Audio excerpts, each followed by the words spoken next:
friends, my name is Andrea. I'm an artist in residence through Levine Cancer Institute in Concord. I hope I'm finding you safe and well.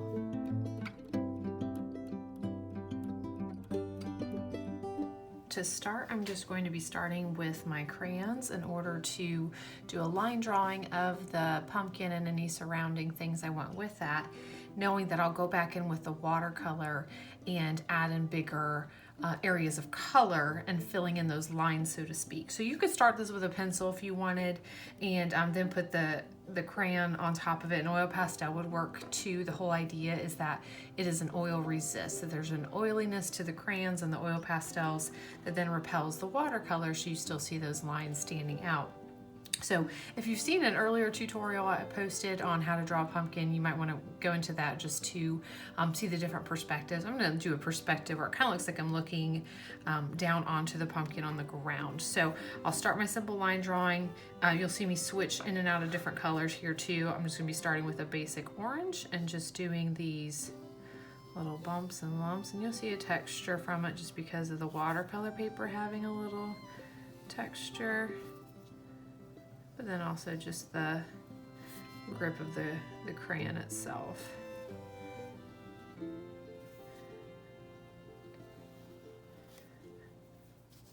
So I've got my little lumps and bumps. I can continue that as far out as I want, and of course if I wanted it to be a tall pumpkin, I could always rotate my paper and do something more tall. I'm just putting in a basic stem with a fun little curl in there too. And the big thing I want to emphasize is don't be obsessed with symmetry here. In fact, let it be as asymmetrical as possible. Let's get a fun movement, and then I'll think about how that's crossing. Now with this, the great part about it is I don't have to do necessarily just an outline for this fun and twisty turny vine. I can put it even in front of the pumpkin, have all sorts of life to it, and really let it have a lot of movement. And that can be the simple thickness of it, because I can paint directly over top of that line, and it will in turn repel the watercolor and still be visible through it. And I'm going to put some little bumps back here because I should see some in the back distant bumps there. Now I do like to go in with a little bit more exaggeration on that crayon. The reason we see these lines in the pumpkins in the first place is because they're inner tucks to that area. This is raising out and this is tucking back.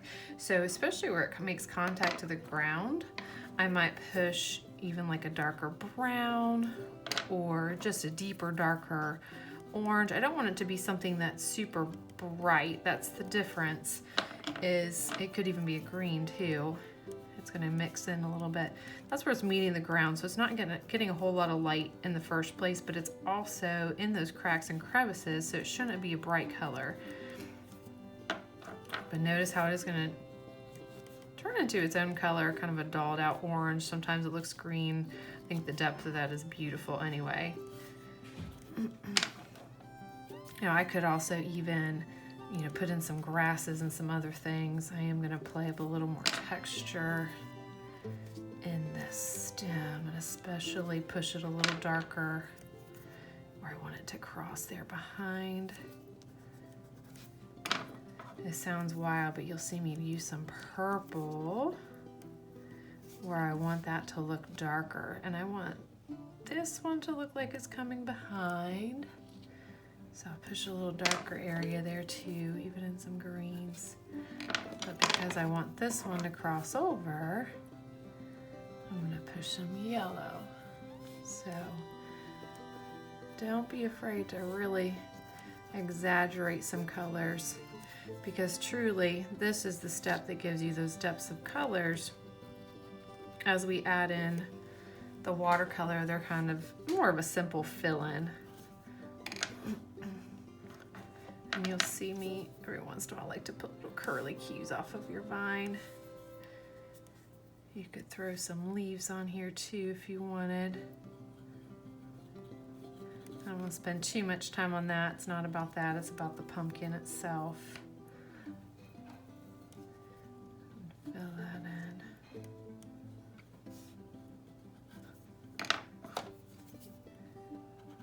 but exaggerate those colors. Now I do have to put a decent amount of pressure because you remember I said I don't have to worry about the watercolor interfering with this line. I can treat that line as the whole vine itself and not have to fill it in with watercolor later. So that's nice, but to truly get that to work in my favor, I do need to put some pressure down so I don't get an extremely porous look to it, so that way it does repel more of that water and the color that goes along with it. Since that's curling around, I'm going to push that nice and deep and dark. And I can still plan on going into the stem and putting in some color. So basically, whatever is not touched with the crayon on the surface, whatever remains as a white paper is going to then receive the watercolor. With that in mind, you're going to see me dig in just a little bit of white through some of these bumps. It's kind of hard to see if you're dealing with white paper, but trust me, what it's going to establish is just a highlight that we'll never know is there then. So once you feel pretty good about that, we're going to jump into our watercolor. Okay, so I have my crayon done. We're going to go ahead and add in some watercolor. I'm just going to get my brush wet, and I'm going to work pumpkin first and then background second. So I'm just simply grabbing some of a lighter orange, and you'll see me approach this outside edge of each little section and kind of bring it into the middle. And notice right here, this is what I was talking about with the white crayon, how it's going to repel right there and give you an appearance of a highlight.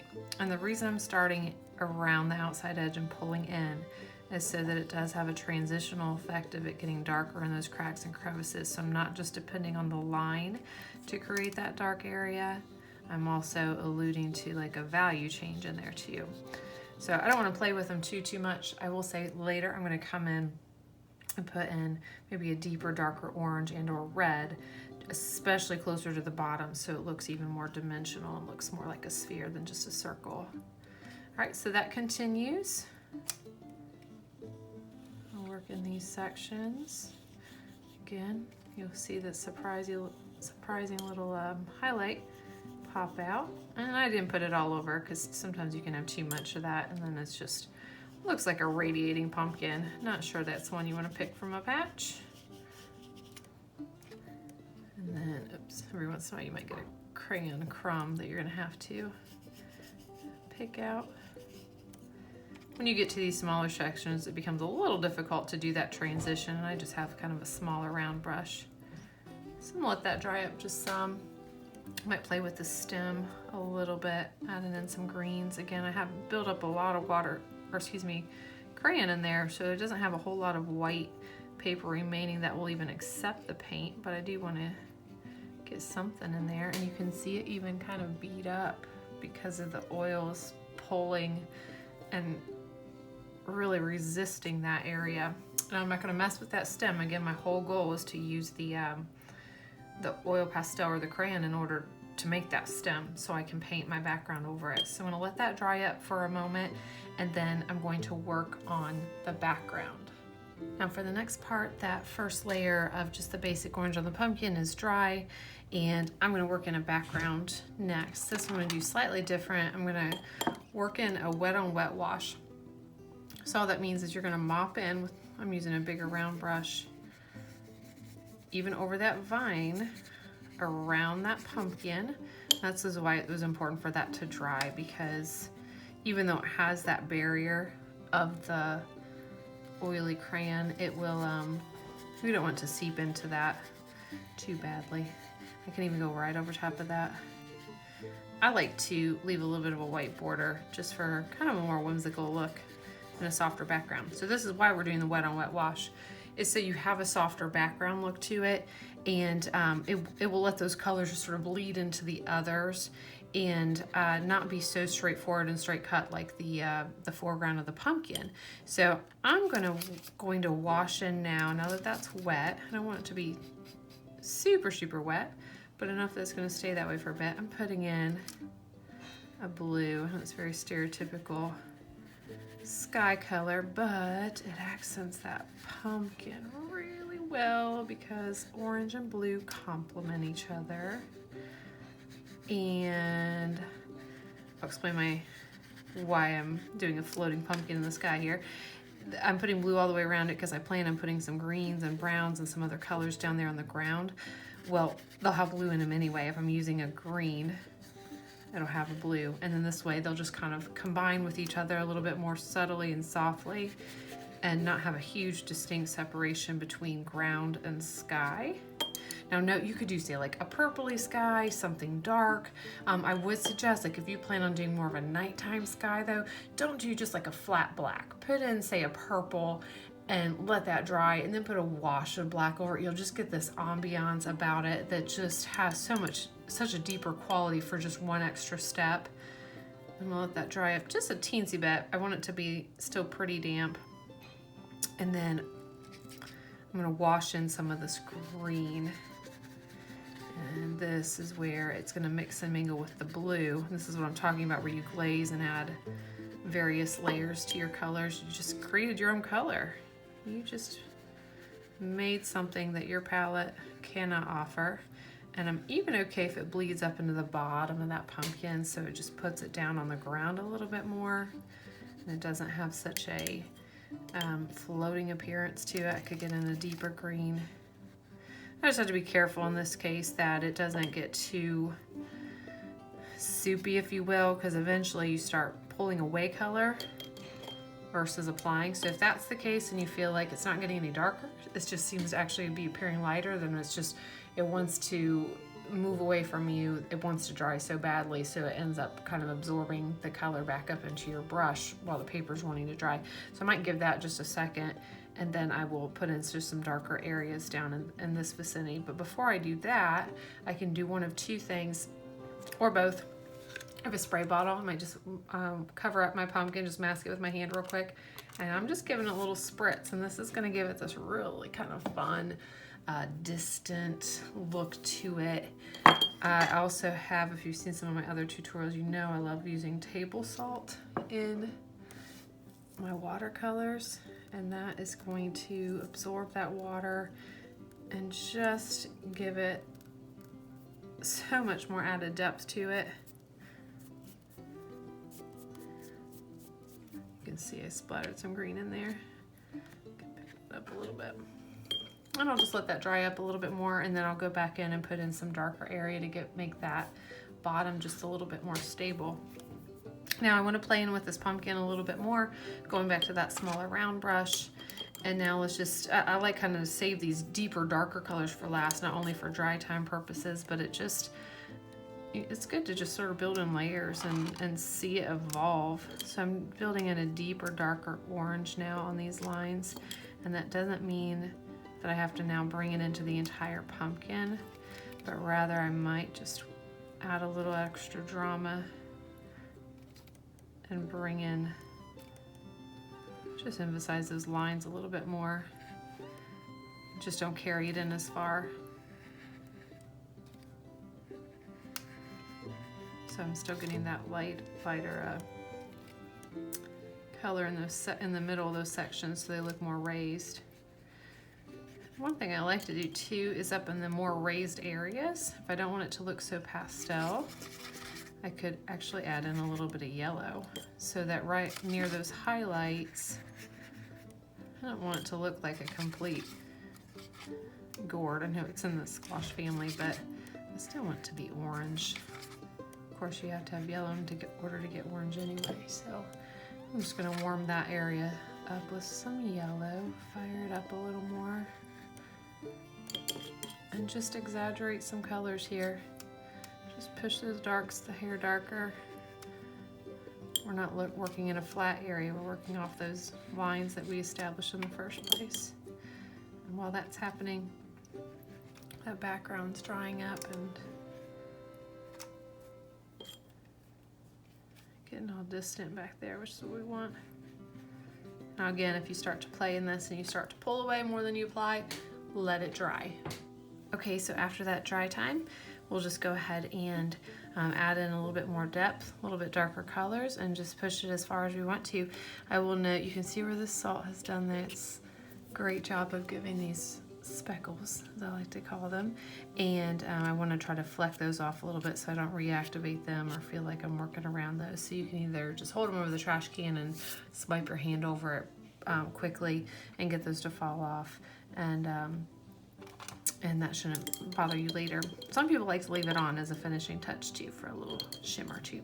So I'm still working in with a smaller brush, and I'm even gonna go in with some almost purpley colors along the base. Again, my goal is not so much realism, but I do like to add the idea that there's some depth to it, and even let that drag up into the bottom of the pumpkin. I just want it to have a fun little spot to sit in the pumpkin patch. So I'm working in what's naturally dark colors, not black. That's just going to muddy up the whole painting. If it starts to get, again, pull away from you, let it dry again. But I do want to continue to bring back in some greens. And once you start mixing all these colors for these shadows, the best part is you'll start to get these duller browns, which sounds like, why would I want that? But it is a shadowy place, and it would make sense for it to have a more dull color, if you will. So exaggerate what you'd like. If you feel like you need to go back in and swipe some deeper, darker areas for those lines, feel free to. But again, if it starts to pull away from you, let it dry and come back to it. So I hope you enjoy playing with some pumpkins here, my friends. I promise you the most complicated thing about this whole process is just having the patience to let it dry in between those steps. But just continue to let it dry, continue to bring in more layers, and most importantly, continue to do this, to experience it. And the more you do, the more confident you'll feel with it. And regardless, you're just going to have a wonderful time and feel like you are connecting with yourself at that moment. So happy doodling and painting, my friends.